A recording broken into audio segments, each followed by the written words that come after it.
তো আজ কথা বলবো ৯,৯৯৯ টাকায় এই 5G মোবাইলটাকে নিয়ে।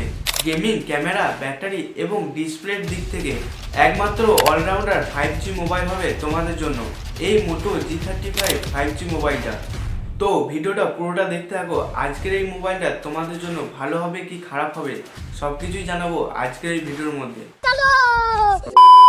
এই মোটো G35 5G মোবাইলটার ব্যাক সাইডটা প্রিমিয়াম ভিগেন লেদার ডিজাইনের সঙ্গে দেখতে পাবে। এই কারণে দামি মোবাইলগুলির মতো দেখতে লাগছে।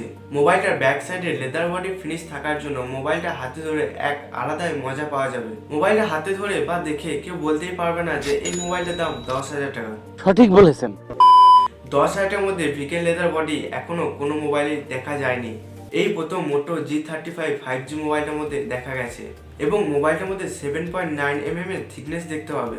ওজনের দিক থেকে 188 গ্রামের ওজন দেখতে পাবে মোবাইলটার মধ্যে এবং এই মোবাইলটা এই তিনটি কালার অপশনের সঙ্গে পেয়ে যাবে। সবচেয়ে ভালো কথা, মোবাইলটার মধ্যে ওয়াটার টপ নচ ডিসপ্লে ব্যবহার করেনি। 10,000 টাকা দামের মধ্যে পাঞ্চল ডিসপ্লে ব্যবহার করেছে। ডিসপ্লের চিন সাইজ এবং বেজেল সাইজ এই দামের মধ্যে একদম ঠিকঠাকই রেখেছে। খুব কমও বলা যায় না, খুব বেশিও বলা যায় না, একদম পারফেক্ট সাইজ রেখেছে। এবং এত কম দামের মধ্যেও মোবাইলটার ডিসপ্লের মধ্যে গোরিলা গ্লাস 3 প্রোটেকশন থাকছে এবং মোবাইলটার মধ্যে ডলবি অ্যাটমসের সাপোর্ট দেখতে পাবে। এর ফলে সাউন্ড কোয়ালিটির দিক থেকে এক আলাদাই মজা হবে। এবং মোবাইলটার ডিসপ্লের সাইজ হলো 6.7 ইঞ্চি 120 হার্টসের ফুল এইচডি প্লাস ডিসপ্লে থাকছে মোবাইলটার মধ্যে এবং 1000 নিটসের পিক ব্রাইটনেস থাকছে মোবাইলটার ডিসপ্লের মধ্যে এবং ইউটিউবে 1080p পর্যন্ত ভিডিওর সাপোর্ট দেখতে পাবে। 10,000 টাকার মধ্যে ডিসপ্লের কালার এবং কোয়ালিটি একদম ভালো বলবো। এই ডিসপ্লের যে কোনো ভিডিওর মধ্যে একটু কালার কোয়ালিটি বুস্ট দেখতে পাবে। এর কারণ হলো ভিশন বুস্ট টেকনোলজি ব্যবহার করেছে মোবাইলটার ডিসপ্লের মধ্যে। হ্যাঁ, একটা কথা বলতে হবে, আগের মোটো G34 মোবাইলের ডিসপ্লের ব্রাইটনেসের চেয়ে এবারে G35 মোবাইলের ডিসপ্লের ব্রাইটনেসটা একটু বেশি ব্রাইট লাগছে এবং মোবাইলের মধ্যে নয়েজ ক্যান্সেলেশনের মাইক দেখতে পাবে এবং মোবাইলের ডিসপ্লের মধ্যে 120 হার্টসের রিফ্রেশ রেট থাকার জন্য মোবাইলটা চালিয়ে এক দারুণ স্মুথনেস ফিল পাবে এবং মোবাইলটার ডান সাইডে পাওয়ার বাটনের সঙ্গে সাইড মাউন্টেড ফিঙ্গারপ্রিন্ট সেন্সর দেখতে পাবে। এই সাইড মাউন্টেড ফিঙ্গারপ্রিন্ট সেন্সরটা এই দামের মধ্যে ঠিকঠাকই কাজ করছে বলবো। তোমরা ভাবছো 10,000 টাকার মধ্যে ক্যামেরা কোয়ালিটি আবার কেমন হবে, তাই তো চলো তোমাদের বলেই দিই। মোবাইলের ব্যাক সাইডে দুটি ক্যামেরার অপশন দেখতে পাবে, তার মধ্যে 50 মেগাপিক্সেলের মেন ক্যামেরা পাবে, তারপরে আরেকটি আল্ট্রা ওয়াইড লেন্স দেখতে পাবে। হ্যাঁ, ঠিকই শুনেছো, 8 মেগাপিক্সেলের আল্ট্রা ওয়াইড লেন্স থাকছে। এই আল্ট্রা ওয়াইড লেন্সটা 20-25,000 টাকা দামের মোবাইলগুলোর মধ্যেও খুব কমের ভাগ থাকে, যেটা কিনা 10,000 টাকা দামের মধ্যে মোটো G35 5G মোবাইলটার মধ্যে পাচ্ছ। তোমরা বলবে সবই তো বুঝলাম, মোবাইলটার ক্যামেরার মধ্যে 50 মেগাপিক্সেলের মেন সেন্সর এবং 8 মেগাপিক্সেলের আল্ট্রা ওয়াইড লেন্স দিয়েছে, ঠিক আছে। ফটো এবং ভিডিওর মধ্যে কেমন কাজ করে সেটাই দেখার বিষয়, তাই তো। মোবাইলের সেলফি ক্যামেরার মধ্যে কত মেগাপিক্সেলের ক্যামেরা থাকবে ভাবছো? 5, 8, 13 না 16 মেগাপিক্সেলের সেলফি ক্যামেরা থাকছে। মোবাইলটার সেলফি ক্যামেরার ফটোর মধ্যে সফটনেস এবং ওভারশাপ একটু দেখতে পাবে। স্কিন টোন এবং কালার এই দামের মধ্যে বেশ ভালোভাবে মেনটেন করছে। সেলফিতে পোর্ট্রেট মোডে বেশ ভালোই এজ ডিটেকশন রাখছে, খুব একটা খারাপ বলা যায় না। এই দামের মধ্যে সেলফির ফটোগুলো বেশ ভালোই আছে বলবো।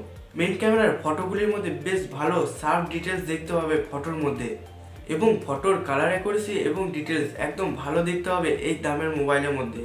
পোর্ট্রেট মোডে ফটোগুলোর মধ্যেও বেশ ভালোভাবে এজ ডিটেকশন ক্যাপচার করেছে। সাধারণত 10,000 টাকা দামের মোবাইলগুলির মতো এই মোবাইলটার ক্যামেরা কোয়ালিটি অন্য মোবাইলগুলির চেয়ে একদম আলাদা। এই মোবাইলটার ক্যামেরার কোয়ালিটি দেখে একদম মনে হয় না। আরও কিছু ফটো তোমাদের দেখায়, তাহলেই তোমরা বুঝতে পারবে। রিয়ার ক্যামেরার ফটোগুলো জুম করে দেখলে বুঝতে পারবে এআই ব্যবহার করেছে ফটোগুলো ভালো দেখার জন্য।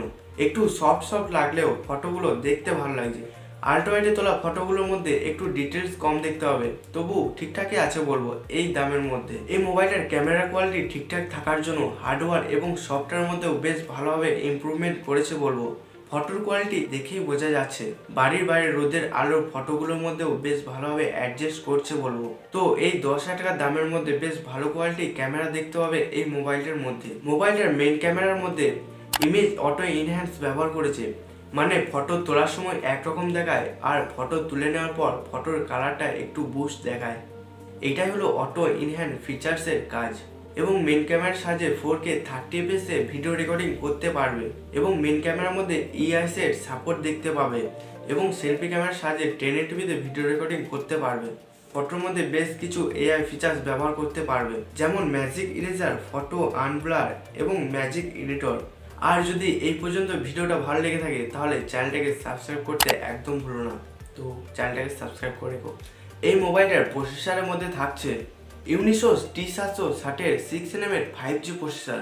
এই 5G প্রসেসর থাকার জন্য মোবাইলটার মধ্যে আন্তর্জাতিক স্কোর দেখতে হবে 4,50,60,000-এর ওপরে, যেটা কিনা বলবো এই 10,000 টাকা দামের মোবাইলের মধ্যে একটা ভালো স্কোর। 10,000 টাকার মধ্যে 4,60,000-এর ওপর স্কোর খুব কম মোবাইলের মধ্যেই দেখা যায়। এই মোবাইলের মধ্যে ইউনিসোস T760 এর 6nm 5G প্রসেসর থাকার জন্য সিপিইউ থ্রটলিং এর গ্রাফটা দেখলে বুঝতে পারবে গ্রাফটা স্টেবল নেই, বেশ ভালো রকমই থ্রটলিং দেখা যাচ্ছে এই গ্রাফটার মধ্যে। এই মোবাইলটার বিজিএমআই গ্রাফিকের মধ্যে দেখতে হবে এইচডিতে হাই অপশন দেখতে হবে এবং স্মুথ প্লাস আল্ট্রা গ্রাফিকের অপশন দেখতে হবে। এই দামের মধ্যে এটাই অনেক, এর চেয়ে আর কি চাই। মানে 35 থেকে 40 FPS এর মধ্যে গেম প্লে করিয়ে দেবে এবং ফ্রি ফায়ারে তো স্ট্যান্ডার্ড সেটিংয়ে বেশ ভালোভাবে গেম প্লে করিয়ে দেবে। বিজিএমআই গ্রাফিকের দিক থেকে মোটামুটি ঠিকঠাকই দেখতে পাবে, কিন্তু গেম খেলার সময় একটু ল্যাগ বা ফ্রেম ড্রপ দেখা দেবে। আমি তোমাদের জানাবো এই 10,000 টাকার মধ্যে এই মোবাইলটা খুব বেশি গেমিংয়ের জন্য একদম না। এই মোবাইলটা মোটামুটি কাজের ক্ষেত্রে ব্যবহার করার জন্য, একদম হালকা গেমের জন্য এই মোবাইলটা তোমাদের জন্য একটা বেস্ট মোবাইল হতে পারে। এবং মোবাইলটা র্যামের দিক থেকে অপশন পেয়ে যাবে 4GB র্যামের সঙ্গে LPDDR 4X র্যাম টাইপের অপশন দেখতে পাবে এবং 128GB স্টোরেজের সঙ্গে UFS 2.2 এর স্টোরেজ টাইপ দেখতে পাবে। র্যাম টাইপ এবং স্টোরেজ টাইপ দাম হিসাবে একদম ভালো রেখেছে। ব্যাটারির দিক থেকে 5000 mAh এক বড় সাইজের ব্যাটারি দেখতে হবে মোবাইলটার মধ্যে এবং 20 ওয়াটের টার্বো চার্জার দেখতে হবে। 20 ওয়াটের চার্জারটা মোটামুটি ফাস্ট চার্জার বলা যায়।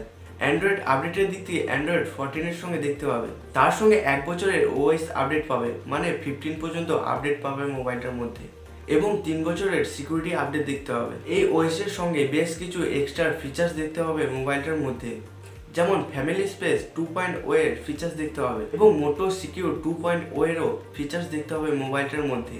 এই ফিচার্সটা সিকিউরিটি এবং প্রাইভেসির দিক থেকে কাজে দেয় এবং মাই ইউএক্স এর মতো আরও এক্সট্রা ফিচার্স দেখতে হবে মোবাইলটার মধ্যে। কানেক্টিভিটির মধ্যে পেয়ে যাবে IP52, Bluetooth 5.0, dual band wifi, তার সঙ্গে 12 5G ব্যান্ডসের সাপোর্ট দেখতে হবে এবং ইউআই দিক থেকে এই দাম অনুযায়ী বেশ ভালোই ক্লিন দেখতে হবে। খুব একটা এক্সট্রা অ্যাপ দেয়নি বলা যায়, যে অ্যাপগুলোর দরকার নাই চাইলে সহজেই আনইনস্টল করে নিতে পারবে। তো আজকের এই ভিডিওটা তোমাদের কেমন লাগলো কমেন্ট করে জানাতে ভুল না। আর তোমাদের মনে যদি কোনো প্রশ্ন থেকে থাকে তাহলে কমেন্ট করে আমাকে অবশ্যই জানাবে। আর চ্যানেল নতুন হয়ে থাকলে চ্যানেলটাকে সাবস্ক্রাইব করবে।